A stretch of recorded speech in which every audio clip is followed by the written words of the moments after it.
La Suisse, souvent vue comme le pays parfait aux yeux du monde, en réalité ce stéréotype s'avère véridique. À travers les belles villes qui peuplent le pays, Lausanne située en Suisse romande, notamment connue pour son fameux lac Léman, Berne située en Suisse alémanique et connue pour la belle couleur du art mais également son architecture. Ensuite la Suisse est également Genève, connue pour ses boutiques luxueuses et ses banques. Puis enfin, on a Zurich, reconnu pour son chocolat. Zurich, c'est également la ville qui accueille le musée de la FIFA. Tous ces facteurs font qu'il fait bon vivre en Suisse. La Suisse est également un pays connu pour ses spécialités culinaires avec le chocolat ou bien le fromage. De plus, la diversité culturelle du pays et sa neutralité dans l'Europe permettent au pays d'avoir une ouverture d'esprit importante, d'où le mélange culturel entre la France, l'Italie et l'Allemagne. En Suisse, tantôt on peut se baigner au lac Léman ou bien aller skier. Et justement, en parlant de sport, depuis plusieurs années, l'équipe nationale suisse de football progresse, permettant ainsi à cette équipe d'avoir une carte à jouer dans cette Coupe du Monde 2022 pour tout chambouler. Bonjour à tous et je suis très heureux de vous retrouver pour un épisode de l'Avance CDM. Aujourd'hui, on va s'intéresser à la Suisse, équipe qui arrive dans cette Coupe du Monde 2022 avec pour objectif de surprendre tout le monde comme ils l'ont fait durant l'Euro 2020 face à la France, et donc c'est pour cela que cette équipe suisse est tout simplement un outsider. Bien évidemment, juste avant qu'on commence avec cette vidéo, je t'invite à t'abonner si ce n'est pas fait, à liker et à commenter, à activer également la cloche de notification pour être averti des prochaines vidéos qui vont arriver. N'hésite pas à également aller voir dans la playlist de l'Avance CDM, peut-être que tu as manqué des épisodes et donc n'hésite pas à les regarder et ensuite tu reviens sur cet épisode. Mais en tout cas, nous on va directement commencer.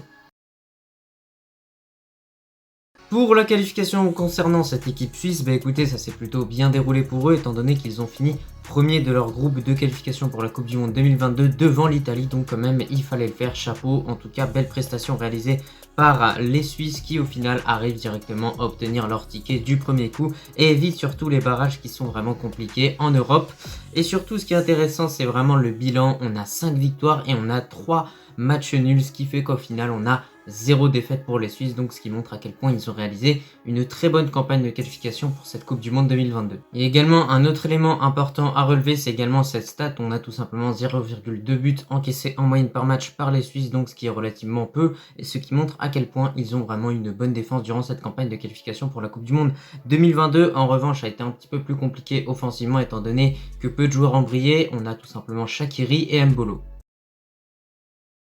Maintenant, on passe à l'effectif et à la composition pour cette équipe suisse. Écoutez, tout d'abord, un mot à dire sur l'effectif, c'est tout simplement qu'on a un effectif qui est composé d'une multitude de joueurs de qualité évoluant dans des bons championnats comme la Première Ligue, la Ligue 1 et également la Bundesliga en grand nombre. Et franchement, dans l'ensemble, tu vas le voir avec le 11 que je vais te proposer. Franchement, c'est propre et ça montre à quel point cette équipe possède de la qualité et donc absolument tout pour faire quelque chose dans cette Coupe du Monde 2022. On commence directement au poste de gardien et là, c'est clairement une évidence. J'ai décidé d'aligner tout simplement Yann Sommer, le gardien évoluant du côté de Gladbach en Allemagne. Écoutez, tout d'abord, ce que je tiens à dire sur lui, c'est que apparemment, d'après les dernières news que j'ai pu entendre, il serait actuellement blessé. Du coup, on ne sait pas si sa participation pour la Coupe du Monde 2022 est mise en question. En tout cas, il n'y a pas de problème si Yann Sommer ne peut pas disputer cette Coupe du Monde 2022, c'est pas grave puisqu'au final, malgré le fait que c'est un excellent gardien, sur le banc il y a quand même des gardiens de qualité, dont Gregor Kobel, le gardien de Dortmund. Bon, ça n'empêche pas que le gars fait quand même quelques boulettes de temps en temps, mais ça reste un gardien de qualité dans l'ensemble.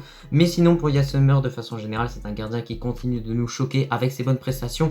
Alors c'est un gardien qui est assez petit de taille, mais qui au final montre à quel point la taille ne fait pas tout pour les gardiens, et en tout cas avec cette équipe suisse, je le trouve assez performant, c'est pour ça que j'ai décidé de l'aligner en tant que titulaire. On continue dans cette composition et on va avoir la défense à 4 et on commence directement au poste de latéral droit avec Kevin Mbambu. Écoutez, franchement c'est un joueur que j'apprécie beaucoup. Maintenant, ce n'est pas sûr que ce soit lui qui soit aligné en titulaire étant donné qu'il y a de la concurrence avec Widmer qui est un joueur évoluant du côté de Mayence qui est plutôt titulaire en Allemagne, et j'ai envie de vous dire que de l'autre côté on a Kevin Mbambu qui n'a pas vraiment un statut de titulaire avec Fulham mais plutôt un statut de remplaçant, donc on espère en tout cas qu'il va réussir à gagner sa place parce que c'est un joueur que j'apprécie beaucoup.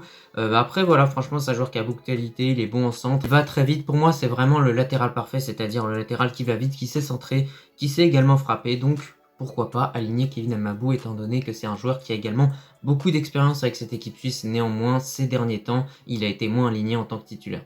De l'autre côté, au poste de défenseur gauche, bien évidemment, j'ai décidé de mettre l'expérimenté Ricardo Rodriguez. Bah écoutez, c'est logique, étant donné que c'est lui parfois qui carrément porte le brassard de capitaine pour cette équipe suisse lorsque Granit Xhaka est absent. Maintenant, ça n'empêche pas que c'est pas le meilleur défenseur gauche du monde, c'est un défenseur qui est assez lent dans l'ensemble, mais surtout, ce qui est intéressant avec ce joueur-là, c'est qu'il a une belle patte gauche, qu'il est capable de délivrer de bons centres, et surtout, c'est son expérience. Il a disputé beaucoup de compétitions internationales et continentales avec cette équipe suisse, et c'est pour ça que son expérience peut servir vraiment à l'équipe. On attaque maintenant la charnière centrale et tout d'abord on va avoir Akanji. Bah écoutez, franchement, Akanji a changé de club, maintenant il évolue du côté de Manchester City. Il n'a pas forcément un statut de titulaire indiscutable là-bas, mais petit à petit ça va se faire. En tout cas, c'est un défenseur de qualité qui va très vite, qui est très imposant physiquement, bon en interception et en tacle, donc franchement ça va le faire pour lui, en tout cas on l'espère.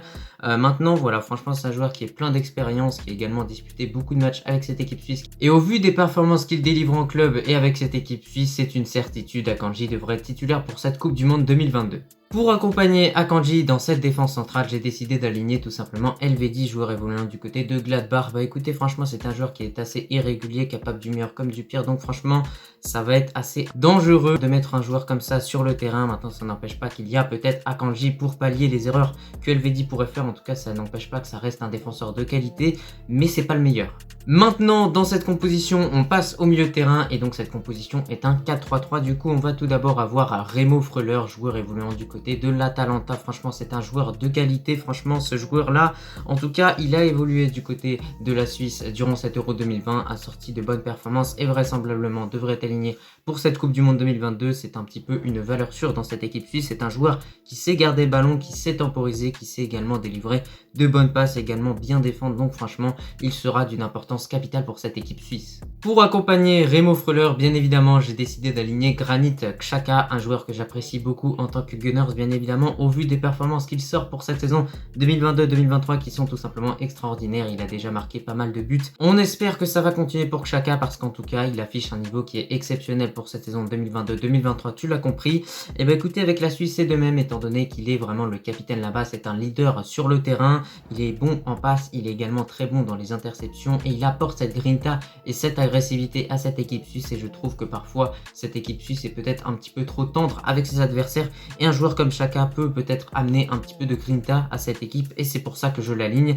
Bien évidemment il est toujours bon de préciser que ce duo Freuler-Xhaka peut vraiment faire mal pour cette Coupe du Monde 2022, étant donné qu'on l'a vu durant l'Euro 2020, ce duo était juste fantastique.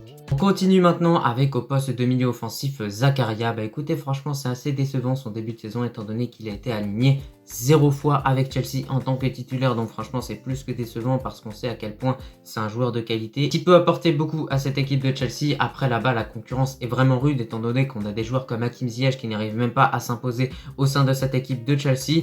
Bien évidemment il sera en concurrence avec cette équipe suisse, avec Sow qui est tout simplement un joueur de Francfort qui peut être également aligné à ce poste de milieu offensif. On verra entre les deux qui le coach va choisir. En tout cas de mon côté je préfère choisir Zakaria, je le trouve plus intéressant par rapport à un Sow. Je trouve que c'est également un joueur qui va très vite, qui est capable de se projeter vers l'avant, qui est capable de revenir à fond défensivement, et je pense qu'il peut faire un petit peu le rôle que Valverde occupe avec le Real Madrid, c'est-à-dire ce rôle qui est de faire les efforts offensivement mais également défensivement, c'est-à-dire vraiment faire des courses à haute intensité offensivement et défensivement, et pour moi Zakaria peut occuper cette fonction-là dans cette équipe suisse. Pour cette composition on finit avec le trio d'attaque, et on va voir tout d'abord au poste d'attaquant droit, bien évidemment la star, la vedette de cette équipe suisse, c'est tout simplement Xherdan Shaqiri. Vraisemblablement il devrait être aligné avec cette équipe suisse, étant donné que sur les derniers matchs il a été aligné, qu'il continue d'offrir de bonnes performances, qu'il continue d'être décisif et de marquer, donc bien évidemment c'est logique, Shaqiri devrait être titulaire. En tout cas on espère qu'il sera au top pour cette Coupe du Monde 2022 parce que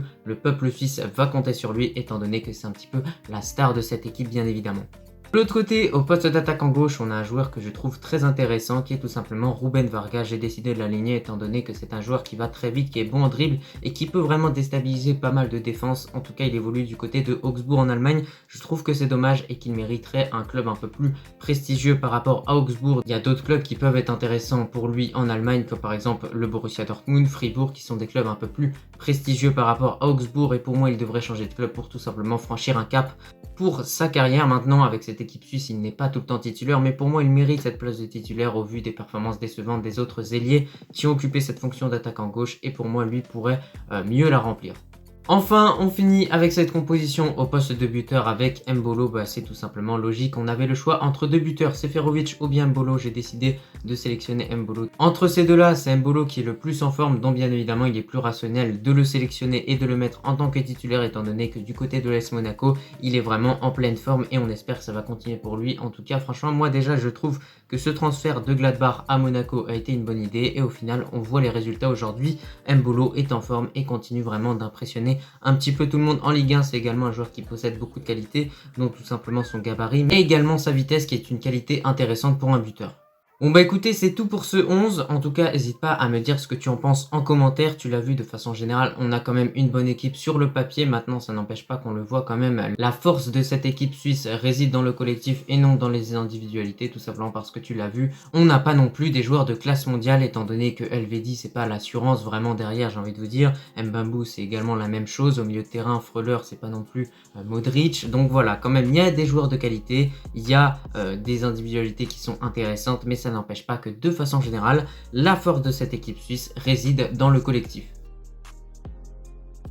Pour cette Coupe du Monde 2022, la Suisse est tombée dans un groupe très relevé composé du Brésil, de la Serbie et du Cameroun. On le voit de façon générale, il n'y a que des équipes de qualité dans ce groupe-là. Tout d'abord pour le Cameroun, c'est une des meilleures équipes sur le continent africain. En tout cas, ils vont absolument tout donner sur le terrain pour cette Coupe du Monde 2022 pour prouver à tout le monde qu'ils ont tort par rapport aux dernières performances qu'ils ont délivrées contre l'Ouzbékistan et la Corée du Sud avec du coup 2 défaites au final. Donc bien évidemment, les Camerounais vont vouloir prouver à tout le monde de quoi ils sont capables dans cette Coupe du Monde 2022 et donc surprendre un petit peu tout le monde, et ils vont absolument tout donner pour rendre fier leur peuple.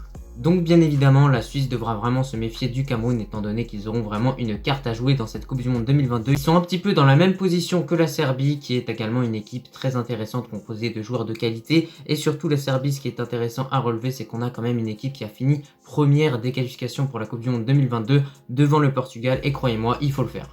Puis enfin pour le Brésil, on l'a vu lors du dernier épisode de l'avant CDM, c'est une équipe qui possède un effectif d'Avengers, une équipe qui est également bonne collectivement, donc bien évidemment, lorsqu'on aligne collectif et individualité, on sait à quel point une équipe est forte et le Brésil arrive à faire ça, donc c'est pour ça que ce sera une équipe redoutable pour cette Coupe du Monde 2022, mais en plus de ça, le Brésil c'est un réel favori.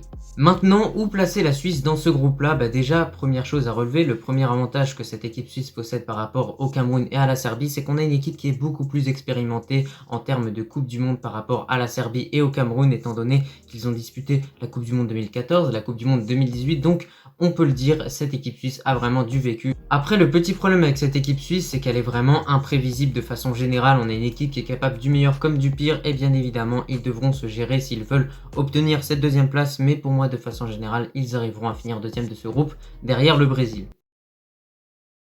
Pour mon pronostic de façon générale vis-à-vis de cette équipe suisse, écoutez, déjà je les vois se qualifier du coup pour les huitièmes de finale, étant donné que je les vois finir deuxième de ce groupe composé de la Serbie, du Brésil et du Cameroun. Maintenant ce sera compliqué en huitièmes de finale, étant donné que l'adversité auquel ils seront opposés sera supérieure à eux, étant donné qu'on aura une équipe qui aura fini première de son groupe, et donc c'est pour ça que je vois la route se finir en huitième de finale pour la Suisse. Maintenant on n'est pas à l'abri d'un exploit, étant donné qu'ils l'ont fait durant l'Euro 2020 en éliminant la France, et ça c'était une surprise totale. Surtout au vu du scénario du match où ils ont absolument rien lâché, ils ont tout donné jusqu'à la dernière seconde et au final ils ont réussi à arracher une qualification pour les quarts de finale de cet Euro 2020. On ne sait pas s'il se passera la même chose pour cette Coupe du Monde 2022, mais pour moi, je les vois finir leur route en huitième de finale, tu l'as compris. Bon écoutez, cette vidéo va prendre fin. En tout cas, je te remercie si tu l'as regardée dans son entièreté. Tu l'as vu de façon générale, on a fait le tour autour de cette équipe suisse pour cette Coupe du Monde 2022. Dis-moi ce que tu en penses en commentaire. Et également, je remercie toutes les personnes qui continuent vraiment de partager les chaînes, qui continuent de commenter. Ça fait plaisir, on veut faire grandir cette chaîne. En tout cas, sans vous, je sais que je serais arrivé à rien. Donc, continuez, on continue de travailler bien évidemment. Je vous remercie beaucoup et je vous dis tout simplement à la prochaine.